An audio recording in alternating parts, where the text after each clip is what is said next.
13 de novembro, sejam bem-vindos ao Plano Anual de Leitura da Bíblia com Rosânia e Lana. Hoje nós continuamos esse livro de Atos. Fantástico. Que livro incrível, meu Deus! Nós vamos ler do capítulo 12 ao 13 hoje. Mais perseguições. Eita Deus! Por essa época, o rei Herodes começou a perseguir algumas pessoas da igreja.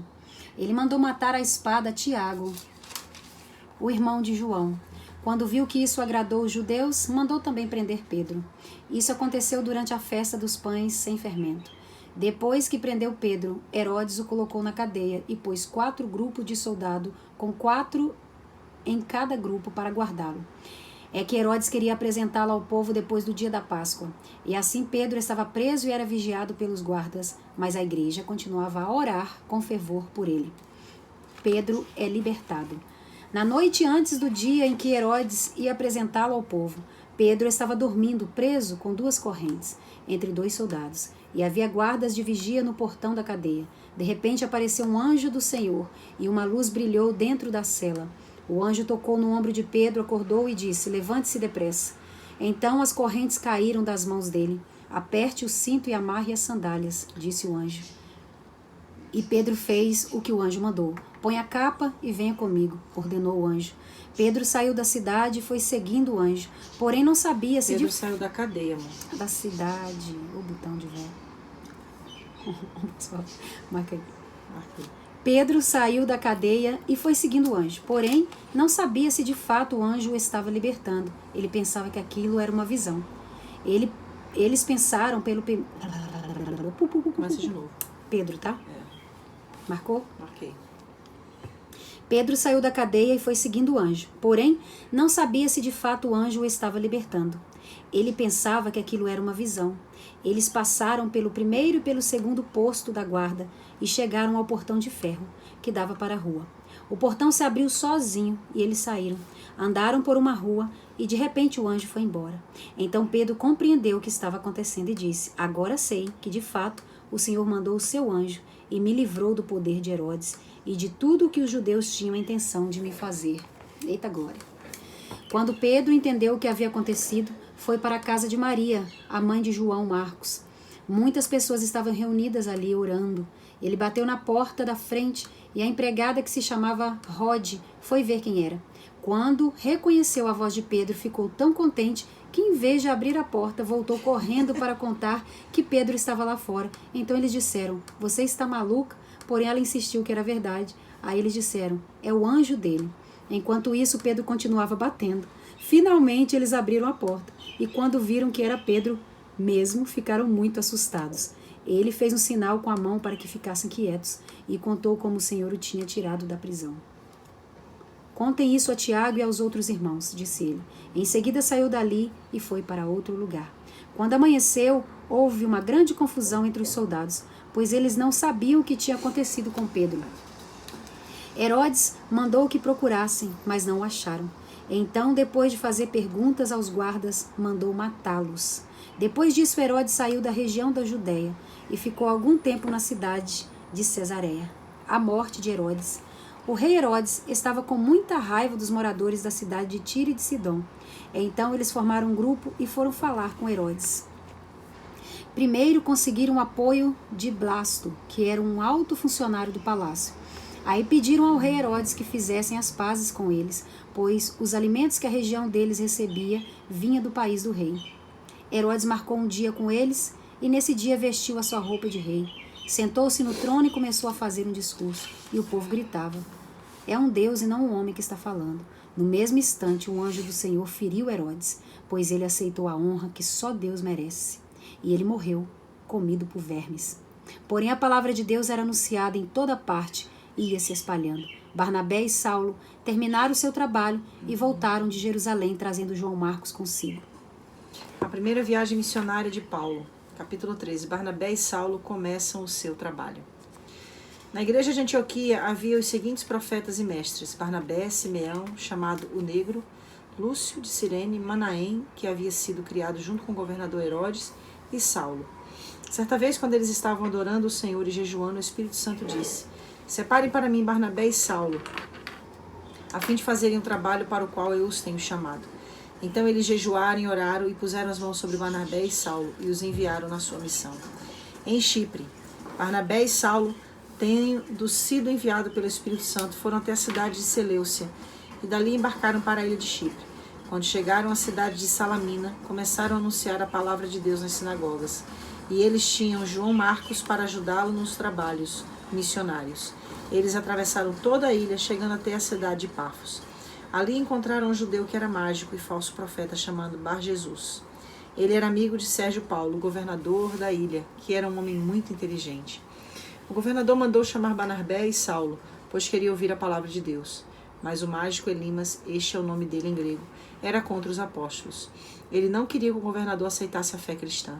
Então Saulo, também conhecido como Paulo, cheio do Espírito Santo, olhou firmemente para Elimas e disse: Filho do diabo, inimigo de tudo o que é bom, homem mau e mentiroso, por que é que você não para de torcer o verdadeiro ensinamento do Senhor? Agora escute, o Senhor vai castigá-lo. Você ficará cego e não verá a luz do sol por algum tempo. No mesmo instante, Elimas sentiu uma nuvem escura cobrir os seus olhos, e ele começou a se virar para todos os lados, procurando alguém que o guiasse pela mão. Quando o governador viu isso, creu e ficou muito admirado com os ensinamentos a respeito do Senhor Jesus. Em Antioquia da Pisídia, Paulo e os seus companheiros navegaram da cidade de Pafos até Perge, uma cidade da província da Panfilha. Porém, João Marcos os deixou e voltou para Jerusalém. Eles continuaram a viagem, indo de Perge até a cidade de Antioquia, no distrito de Pisídia. No sábado, entraram na sinagoga e sentaram-se. Depois da leitura da lei de Moisés e dos livros dos profetas, os chefes da sinagoga mandaram dizer a eles: Irmãos, se vocês têm alguma palavra para animar o povo, podem falar agora. Então Paulo se levantou, fez um sinal com a mão pedindo silêncio e começou a dizer: Homens de Israel e todos vocês, não judeus que temem a Deus, escutem. O Deus do povo de Israel escolheu os nossos antepassados quando moravam na terra do Egito e fez deles um grande povo. Ele os tirou de lá com grande poder e no deserto aguentou aquela gente durante 40 anos. Ele destruiu 7 povos na terra de Canaã e o povo de Israel se tornou dono das terras deles. Tudo isso levou uns 450 anos. Depois disso, Deus lhes deu juízes até o tempo de Samuel. Quando o povo pedia um rei, ele lhes deu Saul, filho de Quis, da tribo de Benjamim, para ser rei deles durante 40 anos. Depois que tirou Saul, Deus pôs Davi como rei, e disse isto a respeito dele: Encontrei em Davi, filho de Jessé, o tipo de pessoa que eu quero e que vai fazer tudo o que eu desejo. Um dos descendentes de Davi foi Jesus, a quem Deus pôs como Salvador de Israel, como havia prometido. Antes da vinda de Jesus, João Batista anunciou a sua mensagem a todo o povo de Israel, dizendo que eles deviam se arrepender e ser batizados. Mas quando João estava terminando a sua missão, disse ao povo: Quem é que vocês pensam que eu sou? Eu não sou aquele que vocês estão esperando, mas escutem, ele vem depois de mim, porém eu não mereço a honra de tirar as sandálias dos pés dele. Paulo continuou: Meus irmãos, descendentes de Abraão, e também vocês não judeus que temem a Deus, escutem. Essa mensagem de salvação foi mandada para todos nós. De fato, os moradores de Jerusalém e os seus líderes não entenderam que Jesus é o Salvador, e também não compreenderam as palavras dos livros dos profetas, que são lidos todos os sábados. Mesmo assim, ao condenarem Jesus, eles estavam cumprindo essas profecias. E, embora não encontrassem nenhuma razão para condená-lo à morte, pediram a Pilatos que mandasse matá-lo. Depois de fazerem tudo o que as Escrituras Sagradas falam a respeito deles, eles o tiraram da cruz e o puseram num túmulo. Mas Deus o ressuscitou, e durante muitos dias ele apareceu às pessoas que tinham acompanhado da Galiléia até Jerusalém. Agora essas pessoas são testemunhas que falam a respeito de Jesus ao povo de Israel. E nós estamos aqui para trazer o Evangelho a vocês. Deus fez agora para nós o que havia prometido aos nossos antepassados.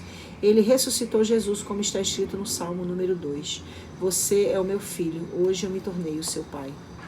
E foi isto que Deus disse a respeito da ressurreição de Jesus, afirmando que ele nunca seria destruído pela morte. Eu vou dar a vocês as bênçãos sagradas e certas que prometia Davi. E em outra parte das Escrituras lemos também: Tu não deixarás que o teu dedicado servo apodreça na sepultura. E Paulo disse ainda: Na verdade, Davi, no seu tempo, cumpriu os planos de Deus. Depois morreu, foi sepultado ao lado dos seus antepassados e apodreceu na sepultura. Mas isso não aconteceu com aquele que Deus ressuscitou. Meus irmãos, todos vocês precisam saber com certeza que é por meio de Jesus que a mensagem do perdão de pecados é anunciada a vocês. Precisam saber também que quem crê é libertado de todos os pecados dos quais a lei de Moisés não pode livrar. Portanto, tenham cuidado para que não aconteça o que os profetas disseram. Prestem atenção. Vocês que zombam de Deus, fiquem espantados e morram, pois o que vou fazer agora é uma coisa em que vocês não acreditariam mesmo que alguém explicasse. Quando Paulo e Barnabé estavam saindo da reunião, as pessoas pediram com insistência que eles voltassem no sábado seguinte, a fim de falarem sobre o mesmo assunto. Depois da reunião, muitos judeus e outras pessoas convertidas ao judaísmo acompanharam Paulo e Barnabé, que falavam com eles e animavam todos para que continuassem firmes na graça de Deus. No sábado seguinte, quase todos os moradores da cidade foram ouvir a palavra do Senhor. Quando os judeus viram aquela multidão, ficaram com muita inveja. Então começaram a dizer o contrário do que Paulo diziam e o insultavam. Porém, Paulo e Barnabé falaram com mais coragem ainda. Eles disseram: era necessário que a palavra de Deus fosse anunciada primeiro a vocês, que são judeus. Mas como vocês não querem aceitá-la e acham que não merecem receber a vida eterna, então agora nós vamos anunciar a palavra aos não-judeus. Pois esta é a ordem que o Senhor Deus deu a nós, o seu povo. Eu coloquei você como luz para os outros povos, a fim de que você leve a salvação ao mundo inteiro. Quando os não-judeus ouviram isso, ficaram muito alegres e começaram a dizer que a palavra do Senhor era boa. E creram todos os que tinham sido escolhidos para ter a vida eterna. A palavra do Senhor se espalhou por toda aquela região. Mas os judeus atiçaram as mulheres não judias da alta sociedade, convertidas ao judaísmo, e também os homens mais importantes da cidade, e começaram a perseguir Paulo e Barnabé, e os expulsaram daquela região. Então os apóstolos sacudiram a poeira das suas sandálias, em sinal de protesto contra eles, e foram para a cidade de Icônio. E os cristãos de Antioquia continuaram muito alegres e cheios do Espírito Santo. E Deus fazendo a sua obra independente, né? E é impressionante porque a gente percebe que os judeus percebiam que havia... A gente vai entrar de novo naquilo que a gente já falou antes, né? Eles isso, percebiam... História da humanidade, não tem jeito, né? Eles percebiam a unção, percebiam que o Espírito de Deus estava agindo, mas mesmo assim eles se opunham. A inveja, né, deles não deixava eles ver. O que aconteceu com a época, ali no momento de Cristo, um pouco antes disso aí, e o que aconteceu em outras histórias, antes mesmo do Novo Testamento. A inveja... o Vênere, né? A vaidade, a inveja, né? Ela realmente nociva. Né? Quando os judeus viram aquela multidão, ficaram com muita inveja. Ou seja, eles começam a... Eles veem que é Deus que está fazendo. Só que quando eles começam a ver, eles começam a dizer o contrário do... Isso porque tinha chamado eles para voltar. Paulo dizia e insultaram. Isso porque tinha chamado eles para voltar no sábado seguinte. Quer dizer, um dia tinha sido bom, ó, que benção, foi bom. Aí ele veio, pronto, o povo começou a perceber o poder de Deus na vida da pessoa, o Espírito Santo se manifestando, pronto, aí já não era bom mais, já era a inveja que predominava. É que Jesus nos guarde, né? Cada dia mais, porque vem na história, né? Não tem jeito. Sim. É só o Espírito Santo mesmo, como a gente falou ontem, né? Agora, eu também acho muito interessante essa parte aqui, sabe, do versículo 51. Então os apóstolos sacudiram poeira de suas sandálias em sinal de protesto contra eles e foram para a cidade de Ícaro. Ou seja, a gente pregou, fez a nossa parte, agora vamos seguir. A semente foi plantada, né? Muito importante. E está lá já adiante, que o Espírito Santo faça o resto, né? Sim, é muito importante a gente entender isso. Às vezes a gente fica insistindo em situações que o nosso trabalho é levar a palavra, o trabalho de convencer do Espírito Santo. Uhum. E é o que Jesus fala, né? De não lançar pérola aos porcos. Já estava mostrando ali a atitude deles que eles não queriam. Eles rejeitaram a verdade. Por que rejeitaram a verdade? Porque ia contra aquilo que eles queriam. Rejeitaram a verdade porque ia contra a religiosidade, os costumes judaicos. Então isso é muito sério. Então eles não perderam, eles podiam ter ficado ali, ó. Eles podiam ter continuado ali onde eles estavam, né? Muito simples, bater Mas não, a poeira. vamos embora, vamos para outro lugar, vamos pregar para outro povo, vamos pregar para quem quer. É isso aí. Assim, a palavra de Deus, ela traz pra gente essa compreensão estratégica. A palavra de Deus ainda é manual, né? Continua sendo, ainda, será em todo o tempo. E continua dando o que... é assim, faz assim, já sabe como fazer, né? Todos nós temos aí o direcionamento da palavra de Deus, né? Como exemplo aí a vida dos apóstolos e do próprio Cristo, né? É só seguir. Fica com essa palavra e até amanhã, na continuidade, Atos 14 a 16.